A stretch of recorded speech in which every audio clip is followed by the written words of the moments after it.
Hi, everybody. This is Susan Telford, and I'm here today with my guest, Diederik Wolsak. It's lovely to see you again, Diederik, and to talk to you again. I'm really looking forward to our conversation today. It's wonderful to be here. And then you just reminded me that it's been 2 years, and it's unbelievable. And I know. I keep marveling how 80 years went by in a blink, but it's yes, you're going to be 80 this year, aren't you? I'll be 80 in July. It's unbelievable. Yeah, it's unbelievable. 14 years past my expiry date. So yeah. Well, we'll get to that. Yeah.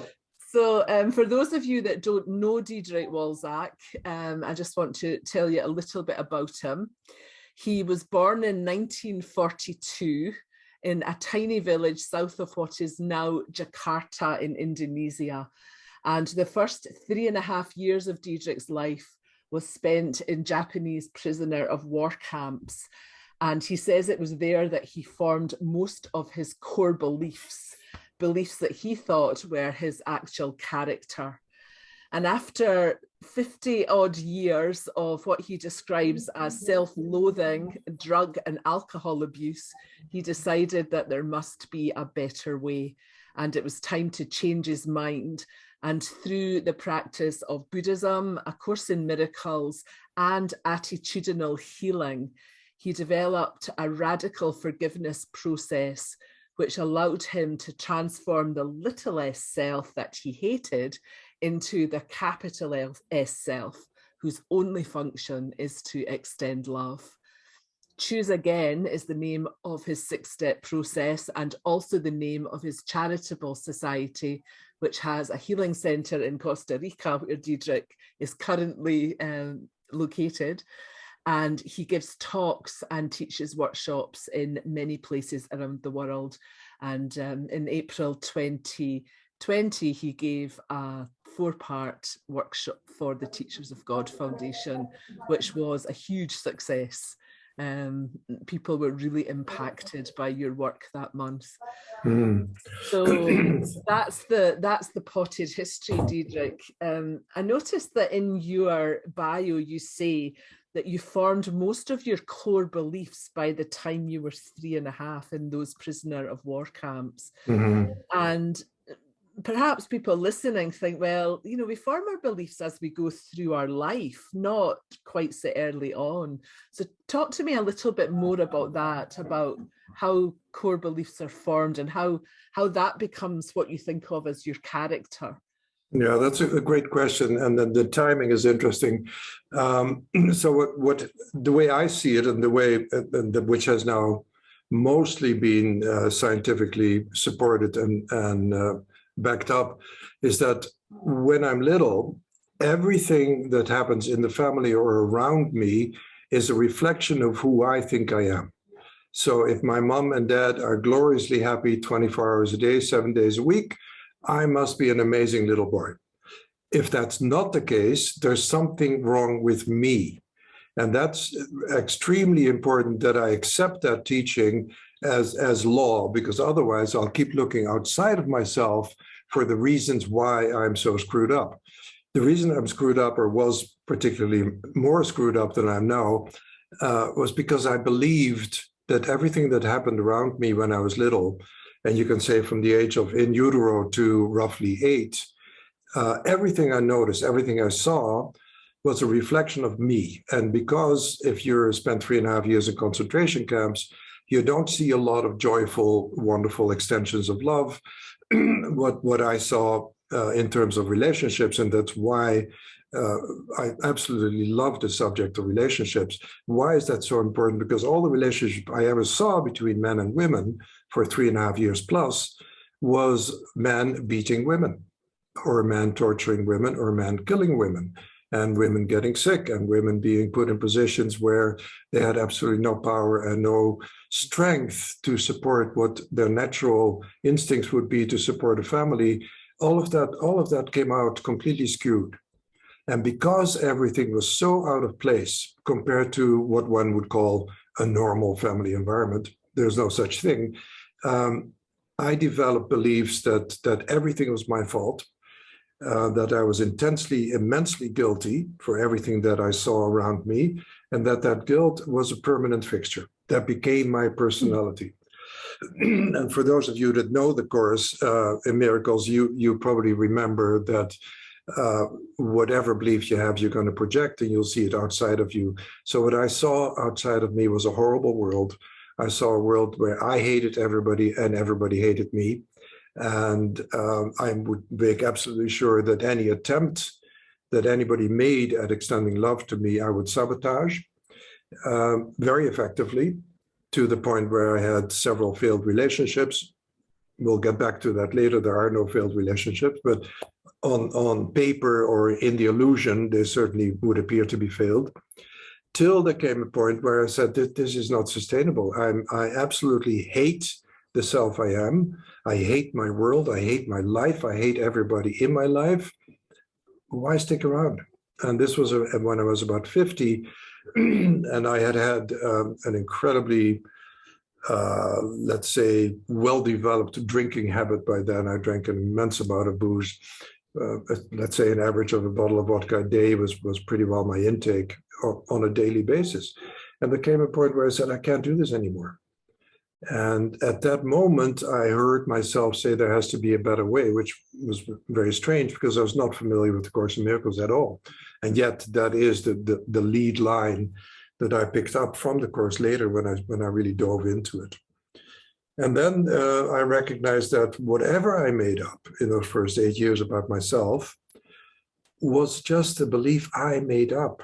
It wasn't. Let's just unpack that a little bit, because up until the age of 3.5, you were in a concentration camp.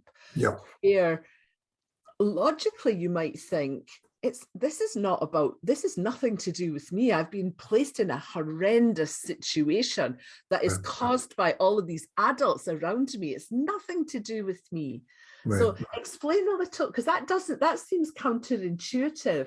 It is counterintuitive, but the reason it holds is that as a little ego, you don't know about blame. Everything that happens around you as a tiny person is about you. And of course, that is a brilliant place to be, because that is also what we eventually use to heal. Because if it wasn't about me and it was about, let's say, the Japanese or the war or the fact that there are camps in the world, if it was about all those things, they would all have to change for me to be happy. And one thing you and I are perfectly clear on, nothing is ever going to change outside of me till I change my beliefs. And once I change my core beliefs or start correcting them, I'd start seeing an entirely different world. So the world I see now is vastly different from the world I saw 30 years ago when I started doing my work. It's a completely different place.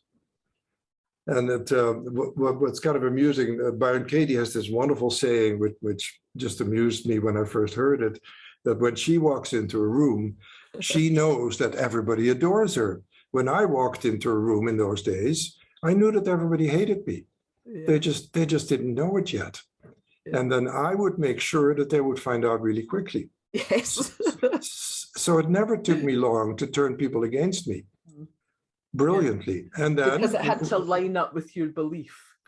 Absolutely correctly. And so one that lining up happened, I said, see, there it is. Yeah, I'm right. I am a monster. What I believe about myself is true. It's not a belief. It's my character. It's my personality. And of course, being relatively young when I was first sent to therapists, I think I was 11 or 12, when I first was sent to professionals to try to fix this horrible little kid that I was, nothing could be done because I wasn't going to cooperate. Mm-hmm. And that is completely understandable because the ego demands allegiance. And if it doesn't get allegiance, then it will simply ignore what's happening. There's a fantastic line in the Course that says, no evidence can convince you of a truth you do not want. So I could have 400 people standing around me saying, we love you. It wouldn't mean a thing to me.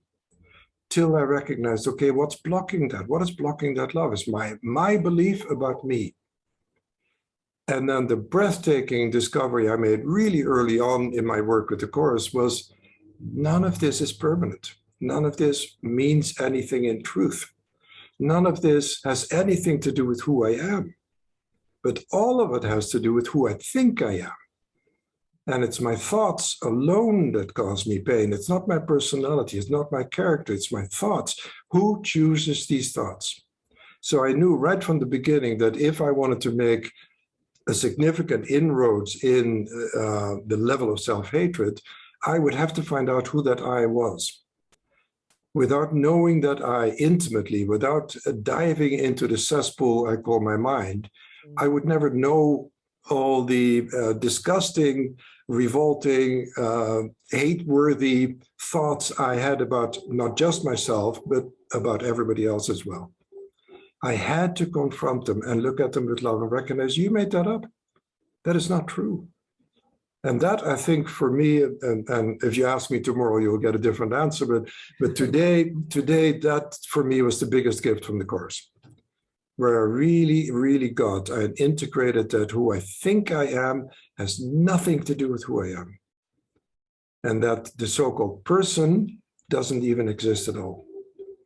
And so you could call our work, you introduced it beautifully as based on Buddhism and attitudinal healing and A Course in Miracles and all kinds of other wonderful healing modalities. In modern language, it could be called transpersonal psychology. And that's because it is transpersonal. So the relationships that we're going to be talking about are not personal relationships. They start out as personal relationships, and the Course calls them special, but they have a purpose. And the purpose is to transform them out of special, out of personal, into the divine. We're on this planet to let go of our humanity, even though it's so highly treasured by people that don't really have a clue what's going on in the world. Otherwise, you wouldn't treasure humanity. It's to transform humanity into a divinity. And so when you and I meet, we genuinely say namaste, which means the divine in me recognizes and greets the divine in you. And that's where we have to go if we want to stop throwing bombs at each other. Yeah.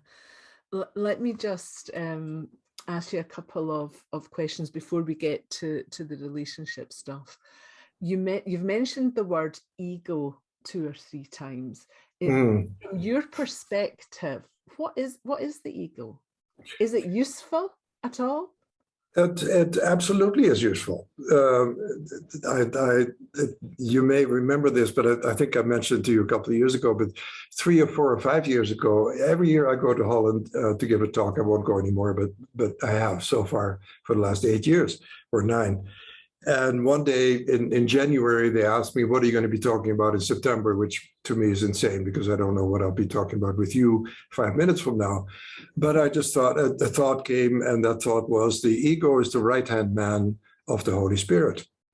And so I wrote that to them, and within 5 minutes, I got an email back saying, what the hell are you talking about? That doesn't make any sense at all.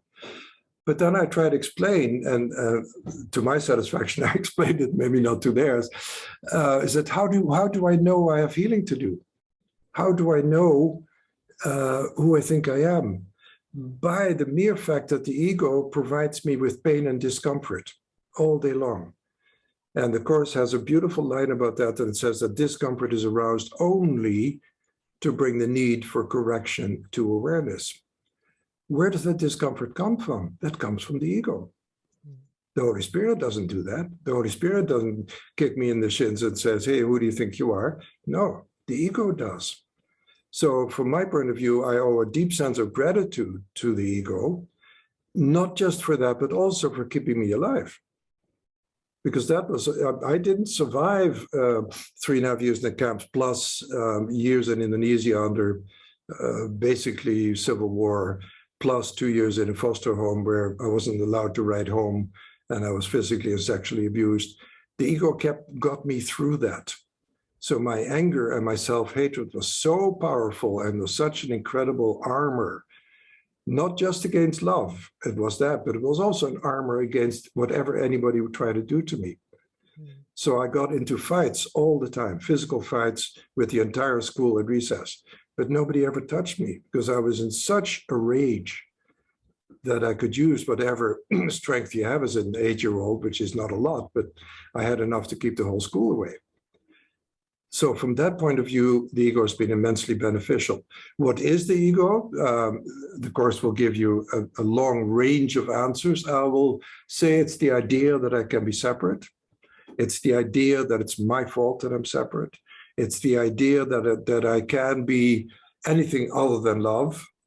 It's a belief that I'm unworthy. It's a belief that I'm not good enough. It's a belief that I deserve to be punished. There's religions built on that idea. A religion that starts with mea culpa, which is Latin for I am guilty. Well, if you keep repeating that, you believe it more and more. And every one of us repeats it without knowing it. So we're constantly repeating mea culpa. And because that is so unbearable, we tend to project it. And that's where wonderful blame comes in. It's your fault that I'm screwed up. It's the fault of the camps. It's the fault of my parents. It's blah, blah, ad nauseum. To the point where you finally say, well, maybe it is. Maybe it is all their fault. Maybe that is true. But I can't do anything about that. What can I do? What can I have an impact on? What can I actually do to create a new and completely different and loving experience at age 50? And that was to recognize that it was all me. It had nothing to do with any of those people. It had nothing to do with what was happening around me. It had to do with my interpretation of what was happening around me. And that interpretation clearly was wrong. If it had been right, I would have been happy. Happy, yeah. When we worked together in 2020, one of the things that you wrote in the stuff that you gave was that one of the foundational premises of your 6-step process, which we're going to go into in a minute, is that nothing outside of me can bring me anything I need, and nothing outside of me needs to change in order for me to be happy. Right. And as we're recording this, Diederik, Russia have invaded Ukraine and all of that stuff is going on in the world. And so there are very many people in the world right now who think that something very radical needs to change outside in order for lots of people to be happy. So how are they wrong? I'm not saying they're wrong, but I think, I don't know how long we've consciously been on the planet, say 20, 30, 40, 50,000 years. We've always thought something outside of us has to change. I mean, what's happening in Ukraine and in Russia and in Belarus and the surrounding countries is nothing new. That's been going on for thousands and thousands of years. And that is because the world is run by 4-year-olds. So Putin is a badly behaved little 4-year-old, and he is attacking other 4-year-olds, and they're reacting, and the 4-year-olds on the planet are reacting to the other 4-year-olds. So what has to happen is we have to grow up, and that has to do with me. I'm not going to ask Putin to grow up. It's irrelevant what he does. Of course, he can kill all of us. He has that capability. Or we can wipe out Russia. We have that capability. That to me is it's a waste of time to even think about that, because if that happens, it happens. Yeah. But till it happens, you and I have only one job, and that is to extend love. And how do I extend love? I have to learn to love first. And what this work is for more than anything else for me is to learn to love. And what does that mean? Is to learn to let in that the truth of me and the truth of you has never changed, that we are the same, that whatever I do to you, I do to myself, whatever you do to me, you do to yourself, and to really recognize that we are in this together, not in a comrade kind of thing, we're in the same boat, let's work together. No, we're in it together in a much more organic, integrated way. Until we get that, this will continue. And you can worry about it, you can be anxious about it, and we have a wonderful little process about it, because that has nothing to do with Ukraine. It has to do with me. And that is so important to get. That is long, I mean, Buddhism has a very, very simple recipe for worry. It says very simply, if you can do something about it, do it. If you can't, don't worry about it. Well, I'm not going to change the Russian-Ukraine situation. but I can change how I interact with you. I can change how I interact with the people here at the center. That is what transforms the world. And that has to be my focus. Yeah. Because it seems that the energy of war, the anger energy, the energy of, I'm right and you're wrong, is often the same on both sides. Absolutely. Yeah. So there's the energy of war being met by the energy of we want peace, but in a very angry way. Yeah. No, and it's brilliant that you see that because that's why the subject of relationships is so important, because that is what we're seeing now between Russia and Ukraine is just a macro of what we have at home in micro. It's exactly the same. The energy is the same. How often do I, not currently, not the last 6 years or so, but how often in the past did I blame my partner? How often in the past did I want her to change? How often in the past did I think if only I got rid of her, or if I only could be with Susan, then I'd be happy. And we all remember saying to my husband, if you would just do what I tell you, you'd be happy. I can actually remember those words. Really remember them coming out of my mouth. Yeah, and is he still laughing? Or But the thing is, we believe that. And the thing is, if you go to mainstream couple therapy, that is what you get. That's the guidance you get. Yes. If you do the dishes and you take the garbage out and you put the kids in bed, but you drive them to school, everything will be fine. And of course, it will be briefly, because the ego responds to getting its so-called needs met. The minute a need is met, now it's okay, everything is fine. However, the ego is a need machine. And because the belief that there is a need is an erroneous, a mistaken belief, it can never be supplied. It is an insane idea that cannot be fixed by an outside action. So if I have a belief in lack, you can give me billions, it won't make any difference. And there's incredible studies that have shown that when people win mega lotteries, tens of millions of dollars, in 5 years they're broke. Yeah. Why is that? Because their belief is in lack. Their belief is in there's not enough, or I am not enough, or I'm not good enough. So they'll divest themselves of what is evidence against their beliefs. I cannot tolerate evidence that goes against my belief.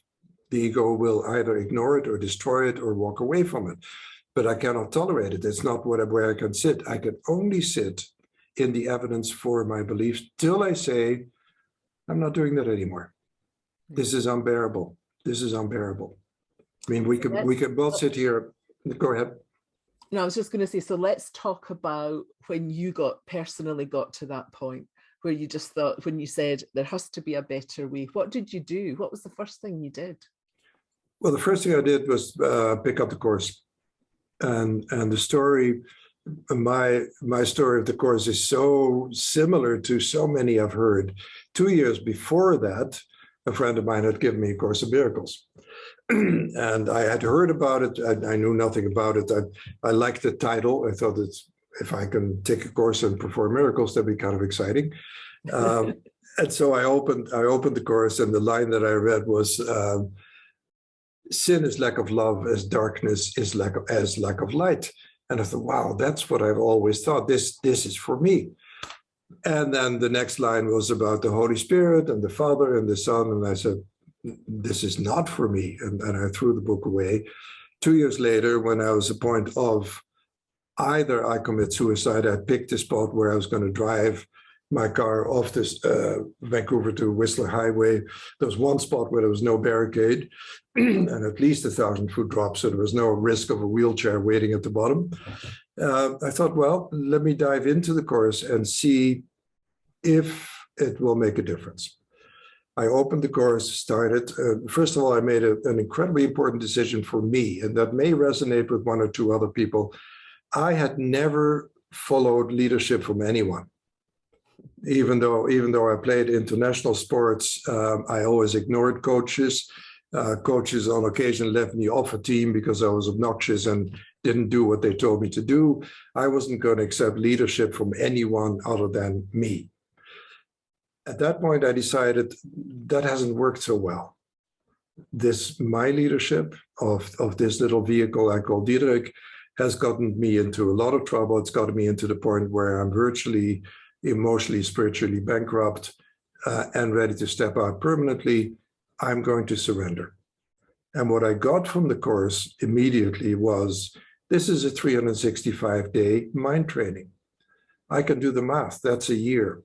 So I said, okay, I'm going to give it a year. And if in a year, my life has not changed, even a fraction for the better, I can still find that spot on the highway and drive down, or find a big tree. That's still very doable. But within a few days, my life was changed. And within a few days, I thought, holy shit, I'm onto something that actually works. I felt different. I completely surrendered to the authorship, like the authority issue, which had been huge for me all my life, suddenly became completely unimportant, because I knew that my authority was going to kill me.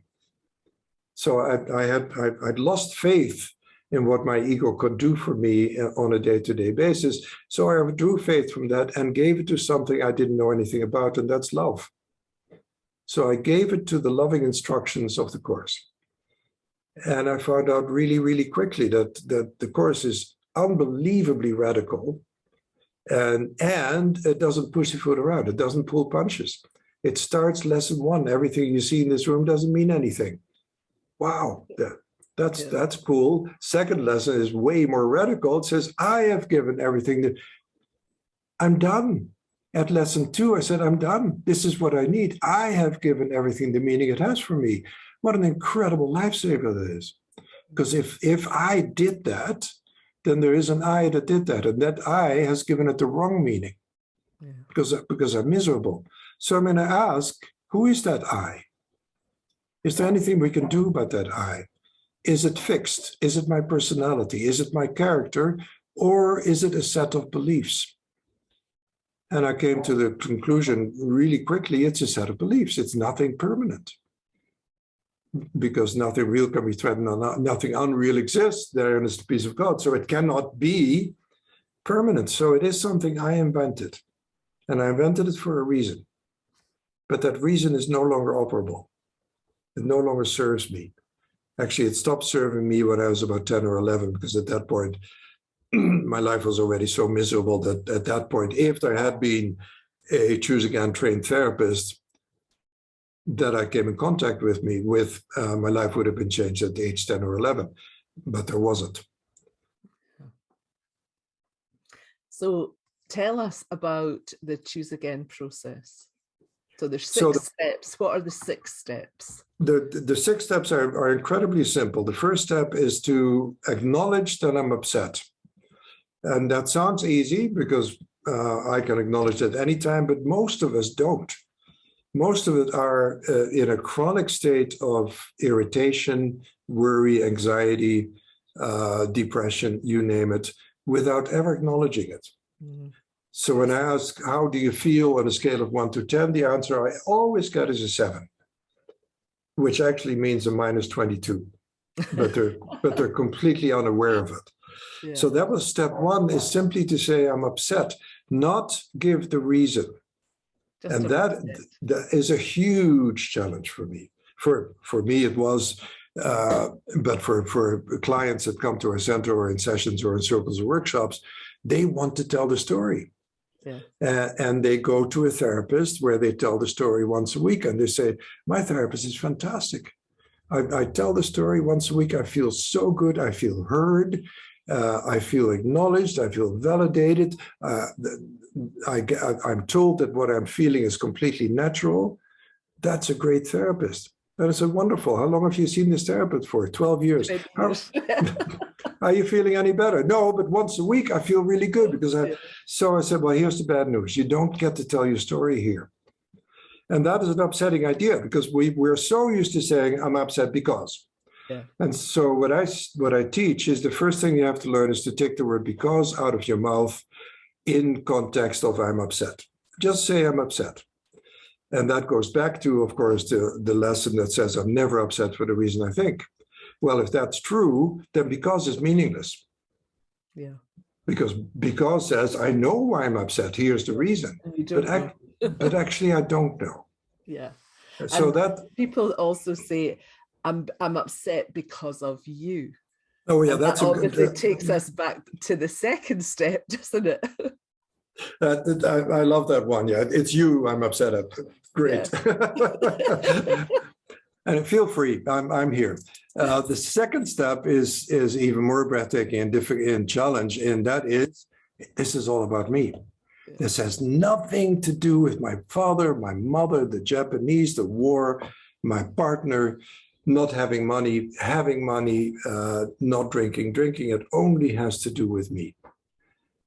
And after having used this now for 25 years, I've come to the conclusion that any relationship in which step 2 is the dominant approach to problem solving is a happy relationship. It's simply a money-back, fail-proof guarantee for being happy, because you no longer blame your partner. Yeah. You no longer blame your youth. You no longer bring your upbringing. You no longer bring the fact that you're white instead of brown, or that you're yellow instead of black, or whatever nonsense you come up with. It is not about that. It's simply about me. And that is difficult for people to accept. It's incredibly difficult because it takes you out of blame. And if I can't blame, then the ego automatically reverts back to self-blame, which is what it's really good at. It's what it started at. Everything is my fault, remember? So self-blame is an easy step for the course to take, for this ego to take. But what I have to learn and recognize is that all blame has to be undone. Not just of you, but of the self as well. Yeah. Now, how am I going to do that? How can that be done? That can only be done if I take on the faith-based position, and it's purely a faith-based position, that nothing has ever gone wrong. And if nothing has ever gone wrong, then, of course, step 2 is a piece of cake. Because I'm guessing, Dedrick, that lots of people, you must come across a lot of people who don't have a faith. They I know. Yeah, so how if you say you need to take on a faith-based position, how do you get over that with people who say, well, I don't have any and I don't believe any of that? Well, how did I get over it myself? So the answer to that question is really simple. So I'm teaching you that whatever happens in your life, whatever has happened, has always been for you. There's always been a gift in whatever happened. Well, I don't believe that. My father beat me. My mother had affairs. She left us when I was 3. How can that have been beneficial? And so we don't know yet. But if it were true that everything has always been for you, how would that feel? If it were true. I'm not saying it is, but if it were true, how would that feel? And the answer always is, well, that would be incredible. So fantastic. That's where faith comes in. So faith says, I don't know if it's true or not, but I'm going to live as if it is true and see what happens. And of course, what happens is that my whole life is transformed. Once I take ownership, once I recognize the fact that everything is a line from the Course that seems to happen to me, I have asked for and received as I have asked, and I can read that without seeing it as a guilt trip, but as I asked for this somehow. That can only mean one thing, that there's a hidden healing offered in what just happened. So I'm married to Susan Telford. We have a wonderful relationship, I thought, and I found out that she's having an affair. Well, I'm pissed off, step 1. And I can tell you why. No, you cannot tell me why. This is about you. Fantastic. Now I can actually look at the situation and go into my feeling, which is the 3rd step. So I'm no longer looking at you as the cause for my upset. I know you had an affair. You told me that. But I'm not accepting that as the reason for my upset. So I have integrated step 2. Step 3 now, I have to go to the feeling. So what is the feeling I have? Well, I recognize that feeling immediately. That is a feeling of abandonment, of being rejected, of being told in no uncertain terms, that you are not good enough. Your love has no value for me. That's what you told me by having an affair. I know that none of that is true. I know that those come from beliefs. So then I take that feeling, the horrible, horrible feeling of abandonment and totally alone and rejected, and I walk it back to a memory from when I was little, and that's step 4. So in step 4, I say, when did I first have this feeling? And I know exactly what it was. I was 5 years old. I had nightmares every night to do with the camp. And I would scream and scream and scream, and my mother would come and she would comfort me, and I would probably fall back asleep after a while. This night I was screaming, but my mother didn't come. So I got up, and we had a large house. So instead of going straight to the living room, I took another route and came through their bedroom, which had a door open to the living room, and saw my mother sitting on the couch holding hands with another man. And I died. At that moment, I was completely denied as being of any value at all. I had lost all my support. My mother and my brother are the 2 people that got me through the camp, that helped me survive physically, if not emotionally and spiritually, but certainly physically. And all that support fell away in that moment. In that moment, my self-hatred became absolutely overwhelming. I didn't experience it as self-hatred. I experienced it as hatred of my mother. Mm-hmm. I experienced it as hatred of all women. I experienced it that all women will be punished from now on because they have abandoned me. They have betrayed me. They have put my very life at risk. And to be honest about that is crucial. So to really recognize what did I make up at that moment is important. Because now the transformation comes on and then takes you to step 5. And the step 5 is the first of the 2 forgiveness steps. And the first step is forgive me for believing that there's something wrong with me. The fact that my mother's holding hands with somebody else doesn't say anything about me. It has nothing to do with me. Forgive me for believing that there's something wrong with my love. That's not true. Forgive me for believing I'm unworthy of support or being cared for. That's not true. But I made all those up at that moment. And I lived my whole life as if they were true. And so I would attract wonderful women into my life, and then I would sabotage their love at a deep level to punish them, but at a deeper level to punish myself and to continue punishing myself. You don't deserve love. You have absolutely no right to even look for it. And that, in my own life, culminated into a pathological level of jealousy, to the point where around 50, I said, I'm not ever going into another romantic relationship because the jealousy is unbearable. And I didn't realize that it could be healed. I didn't realize that jealousy simply says, I'm a horrible beast. Of course, she's going to be with somebody else. When you heal that and you recognize I am actually an innocent child of God, which is an exciting idea. And if she goes to somebody else, it says nothing about me. What she does with her body says nothing about me. And then the last step is to remember and do a forgiveness on the fact that I forgot who I am. So forgive me for forgetting that I am love, forgetting that my mother is love. Forgive me for forgetting that all people, all women and men, are love. I forgot. I forgot when I was little. Sorry, how do you work with people in step 6 who don't believe that? You don't have to believe. Basis. No, that's exactly a really important point, because then the answer to that is the same as the answer I had earlier. So I'm telling you, you say, forgive me for for forgetting that I'm love. And I said, thank God you remember it. And you say, well, I don't really believe in love. I don't believe that that's true.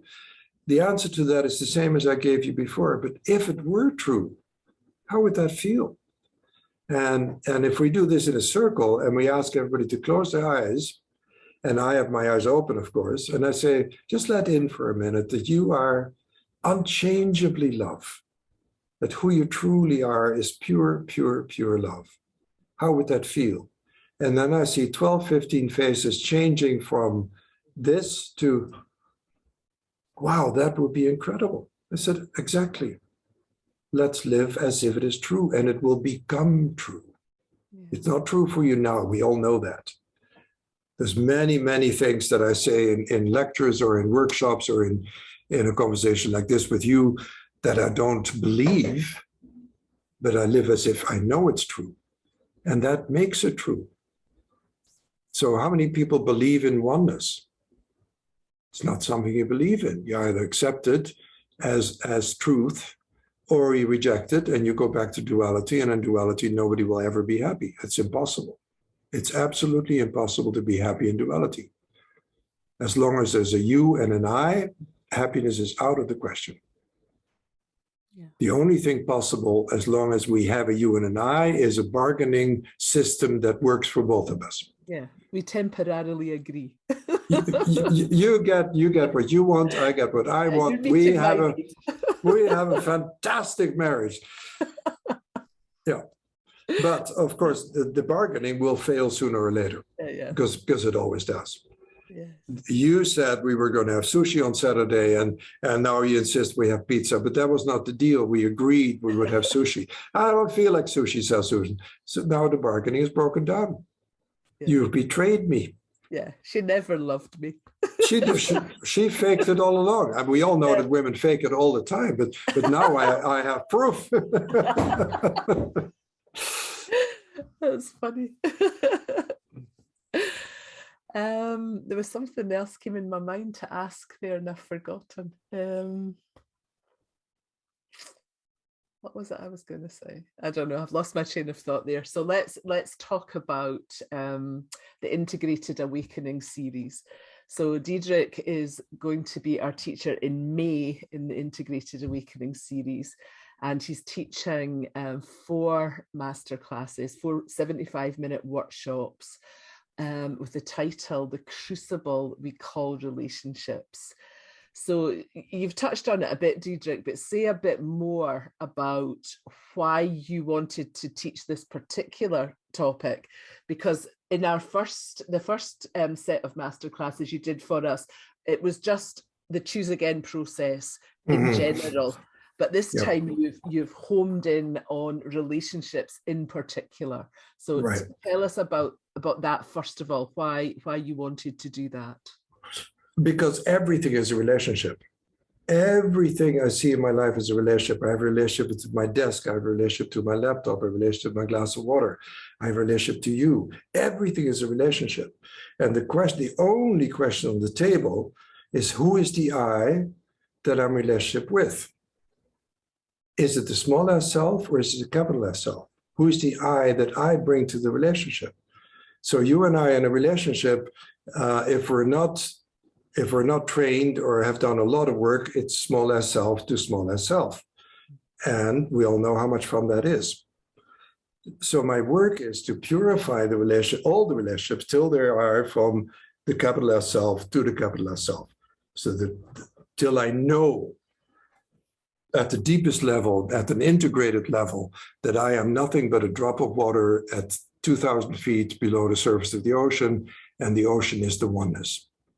There's no distinction between me and the ocean. We are one, completely one.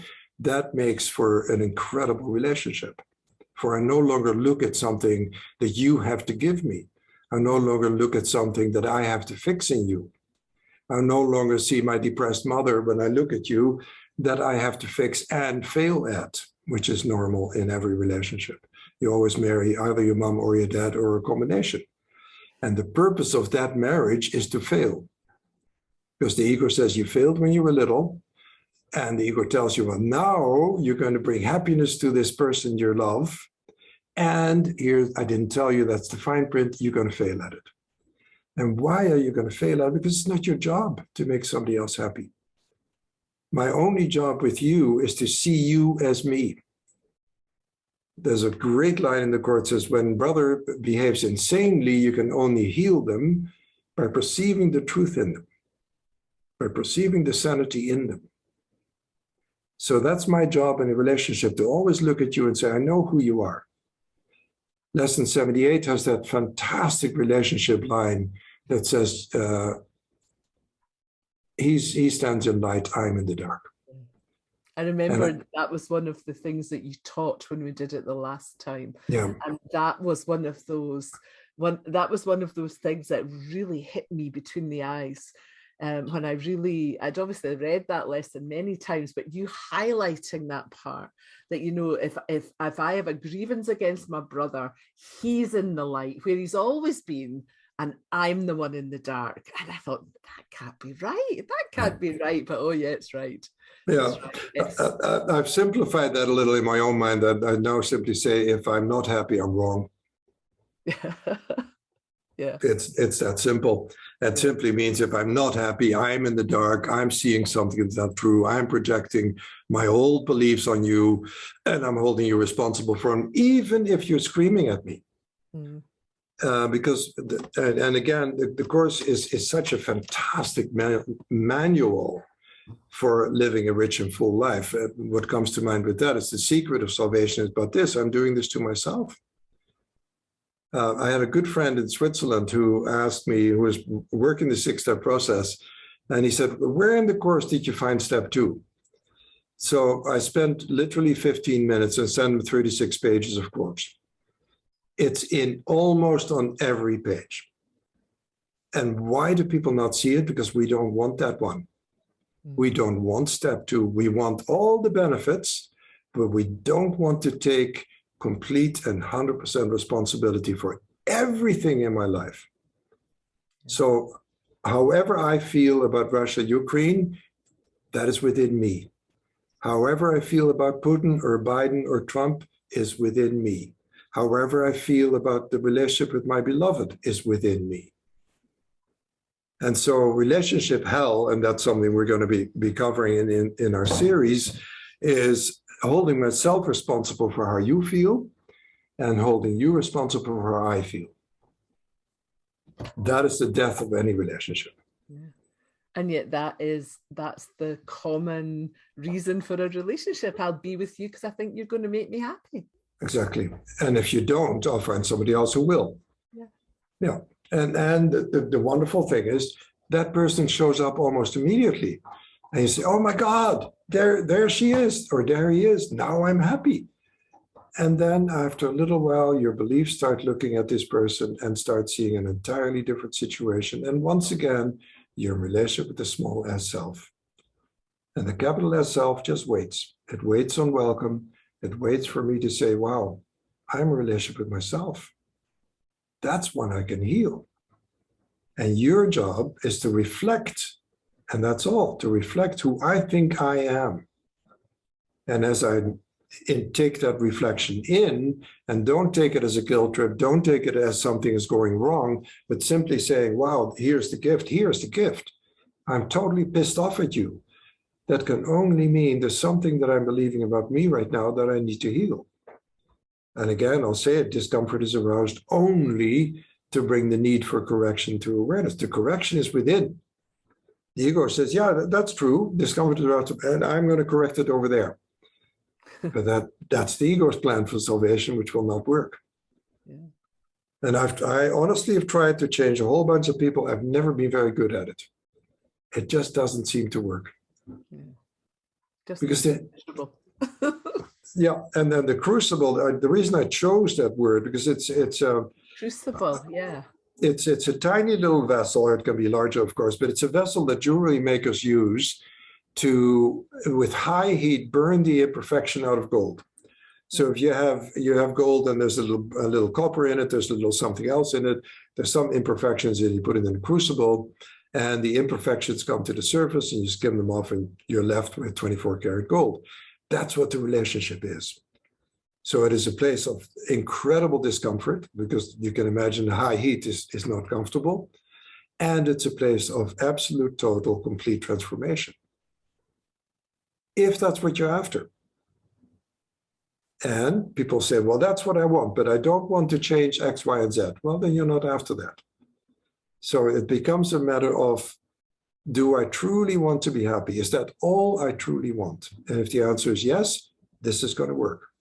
If the answer is yes, and I want another job, or I need a car, or I want the war in Russia to stop, it will not work.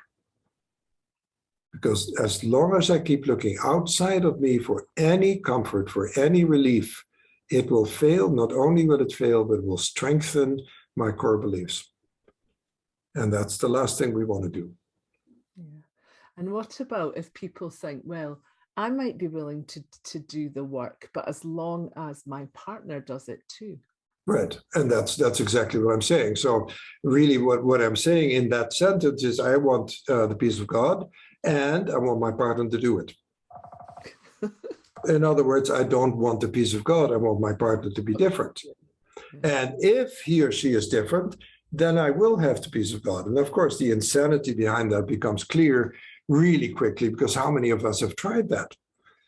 And there was a teacher in Vancouver, a very well-known teacher, who at one point came to one of our circles and said, it's actually not the way you put it. The way it is really is I'm 100% responsible for 50% of the relationship. And I said, isn't that fascinating? How do you figure out the 50%? How do you decide that? Which 50% exactly are you taking responsibility for? How do you know that doesn't shift to 55-45? How do you not show it shifts to 70-30? And how do you check that? In other words, you cannot be a little bit pregnant. Either you go in for it entirely. In other words, I am responsible for everything in my life, or not. And if the answer is I'm not, good luck. I don't know what you're going to do. I don't know how you're going to spend the next 30, 40, 50 years of your life in joy. I have no idea, but I'm not going to join you. I'm going to stay on the side of this is all about me. I'm the only one I can do something about. I'm the only one that brings this insanity to, I'm the only one that has given everything the meaning it has for me. I did that. Nobody else. And you can say, well, but your parents yelled at you, your father beat you, the Japanese were terrible. Yeah, maybe they were. I don't see it as such. I see it everything as a cry for love, an extension of love. Well, clearly, the concentration camp is a cry for love. Yeah. And I can look at Putin's little face and I say, what a cry for love. What a cry for love. And what do we do with it? We throw bombs at it. It's time we start reacting with love. It's time we start recognizing that the only thing that will bring world peace is inner peace. Yeah. It's when we all collectively say what you said and what Helen Schuckman and Bill Thetford said, there has to be a better way. Yeah. And how far, that's what it feels like, is how far are we prepared to go before we all say that? Well, the good news is there's no we. How far am I willing to go? Am I willing to live that 100%? Am I willing to live 100% that nothing outside of me affects me? Well, the answer is yes, I'm willing, which I've always found a shortcoming in the Course, because the ego says, yeah, I'm willing. Yeah, and does nothing. It does absolutely sweet bugger all. But at one point in the Course, it says active willingness. And now you're talking my language. Yeah. Now you're saying you cannot just be willing, you have to do something about it. If you want what you say you want, if you truly want inner peace, you're going to have to question everything you believe is true on a minute-to-minute basis.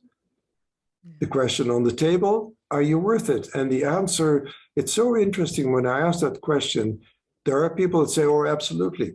And I know they're there. And there are people that say, well, I know they're not there. But it's a crucial question. Am I worth it? Because the answer comes from your belief. So the belief already has decided you're unworthy. You have no value. You're a monster, whatever. So the answer to am I worth it has to be, if I'm honest, no, I'm not. But if I want to make that leap of faith, if I really want to say there has to be a better way, then I have to start by saying I'm worth it. God damn it, I'm worth it. Without hesitation, and I'm going to do what it takes. What does it take? Well, to start, it takes 365 lessons and about 1,200 pages of finely written, insanely dense text. That's a good start. But it also says all day long, I'm going to check in how I feel. Am I at peace? Am I at peace? If not, what am I believing? And that's the shortcut. Yeah. So the shortcut is you and I are in a relationship. I see you walk in with a frown. I'm not affected by your frown. Remember, we don't live in relationship hell. And I now have the permission from you to say, Susan, what are you believing right now? And Susan will say, I don't want to talk about it. Fuck off. Or she'll say, thank you. Wow, I really want to look at that. But the invitation has to be genuine. And if the invitation is to change you so I get to feel better, it's pure manipulation and it will backfire because you will know. The person that I ask, what are you believing right now, knows where I'm coming from. It knows intuitively or energetically, I'm coming either from love or I'm coming from fear, and I want you to change so I feel better. And you'll respond accordingly. Yeah, that's such, from having learned your process 2 years ago and used it extensively in my own life and also with clients, that shortcut, I'm not at peace, what am I believing? And you said to me on one of our meetings to have that permission between my husband and I to say, what are you believing right now? That is transformative to a marriage. Yeah. Absolutely. But you're right. The way it's said, or the intention behind it can be, well, what are you believing now? Yeah. It's a smile on your face. Now what? We dealt with this yesterday. You're pissed off again? Come on now. Exactly. You know this stuff. Yeah. So your workshops begin May the 9th with an introduction to the Choose Again 6-step process. So you're going to, lay it out in detail how it works, and also an invitation to people who attend to bring actual issues that they have to work one-to-one with you during the session. Second workshop is more practical application as it applies to all sorts of relationships, not just intimate relationships. Right. And then the second two, there's going to be more time set aside for people to actually bring relationship issues that they're dealing with and to go through the process with you, which is a wonderful opportunity. I've observed you at work several times, and the transformation people have can be so fast. Incredibly fast. Oh, I've seen you work with people and them have that realization, oh my God, I made this up. I made it up, which means I can just let it go. Exactly. It's amazing. It's amazing. Yeah. And so just to say a little bit more, because I was a little vague in the description of the 4 sessions, but I really, as you said, I want to encourage people to bring real issues to the table, like jealousy, like worry, like anxiety, like anger. Anger in relationships is, of course, lethal. It's lethal anywhere, but it will destroy a relationship.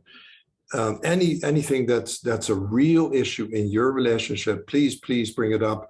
And the reason I am so adamant about that is because it's not your relationship. It's not yours. It's everybody's.